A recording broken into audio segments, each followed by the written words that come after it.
ஆனை நெரிஞ்சில் நெரிஞ்சில் முள் வகையில் இருக்கக்கூடிய ஒரு அரிதான மூலிகை.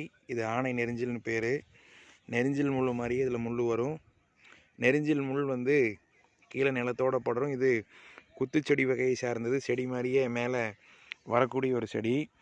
இந்த ஹெர்பலுடைய பலன் பார்த்துட்டா, இந்த இலையை பொறிச்சு ஒரு அரை டம்ளர் தண்ணி அல்லது ஒரு டம்ளர் தண்ணியில் போட்டு வச்சா அந்த தண்ணி வந்து 10 நிமிஷத்தில் விளக்கின மாதிரி வலுவழுப்பு தன்மை கொடுக்கக்கூடிய இந்த இலையை பொறிச்சாவே ஒரு வலுவழுப்பு தன்மை இருக்கும். நசுக்கி பார்த்தா இலையை நசுக்கினாவே அதனுடைய அந்த பிசுபிசுப்பு தன்மை இருக்கும். இது இலையை வந்து தண்ணியில் போட்டு வச்சோம்னா அந்த தண்ணி வந்து ஒரு எப்படின்னா விளக்கெண்ணெய் எப்படி இருக்குமோ அது மாதிரி ஒரு வலுவழுப்பு தன்மை இருக்கும்.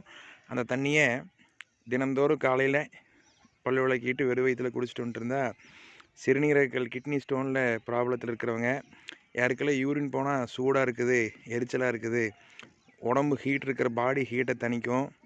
அதே மாதிரி பெண்களுக்கு வந்து லுக்கோரியான்னு சொல்லக்கூடிய ஒயிட் டிஸ்சார்ஜ் வெள்ளைப்படுதல் அதிகமாக இருக்கக்கூடிய பெண்கள் வந்து இந்த இலையை தண்ணியில் போட்டு சாப்பிட்டு வந்தால் உடல் சூடு தணியும். வெள்ளைப்போக்கு போகக்கூடிய அந்த